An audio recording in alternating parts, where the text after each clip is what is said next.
as school board after school board says, thou shalt not have sex education in the classroom because the kids can't talk about it. Hell, they're doing it on the playground, much less talking about it in the classroom. We have not kept up. We have not understood. But we better, because it's changing so radically. Mrs. Robinson's in her mid-40s, and she is materialistic beyond belief. She loves to buy things, clothes, furs, cars, jewels, buy, buy, buy. Remember, when Mrs. Robinson was value programming in the 1940s, they didn't have things. They did without. And what we grow up without can become unbelievably important for us. What we value program with, we accept, reject, take for granted, don't pay any attention to. She did without in the 1940s. In the movie, Mrs. Robinson is sexually frustrated. When she was value programming about sex, people said, don't even think about it, much less do it. She tried not to, but she worried like hell the whole time. And now in her mid-40s, she's determined to get as much mileage as she possibly can before it's too late. Materialistic, sexually frustrated, Mrs. Robinson is a stereotype representative of perhaps the worst values of her generation, and she is absolutely 100% normal. Her behavior in the 1970s is directly rooted in her value programming of the 1940s. 1956, how could that nice man, Ed Sullivan, with that sleazy hood on TV? It was just disgusting. Elvis Presley moved his hips, and we can watch because it morally ruined the whole country. Have you been to a movie recently?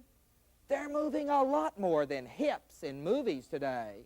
But here was Elvis, a new hero for the young, and the young would soon model on other rock stars. And as soon as they began to in the late 1950s, they discovered the most amazing thing. Long hair irritated the hell out of all these people. It just drove them crazy because all these people have been programmed to believe if you're a good guy, you got to have short hair. And their own kid had it halfway down his back, and they were going, my God, where did I go wrong?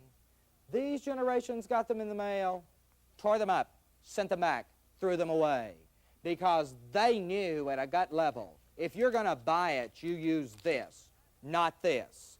The American banking industry will tell you that only recently have large numbers of these two generations started using credit cards on a continuing basis.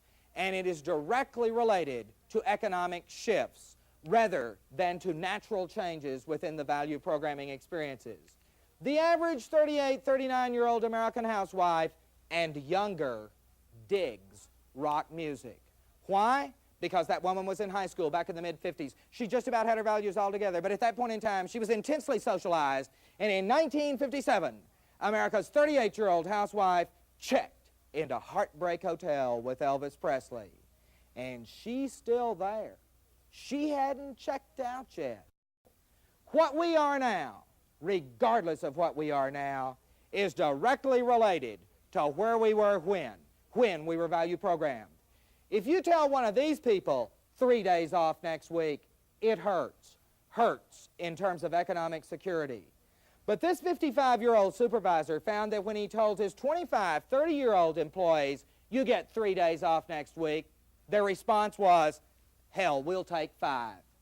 But again, it is a fairly difficult process to take that initial step, to stop, pull back, look objectively at the rest of the world, and say, where were they when they were value programmed?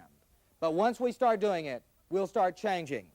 But if right now we take the opportunity to try to understand one another so as to approach the future with better relationships, a major change for the better should occur. Understanding itself is a two-way street. The young desperately need to understand the value programming of the old. And likewise, the old need to pause, to stop, to look back, to see what happened very recently to create dramatic, continuing differences within those generations.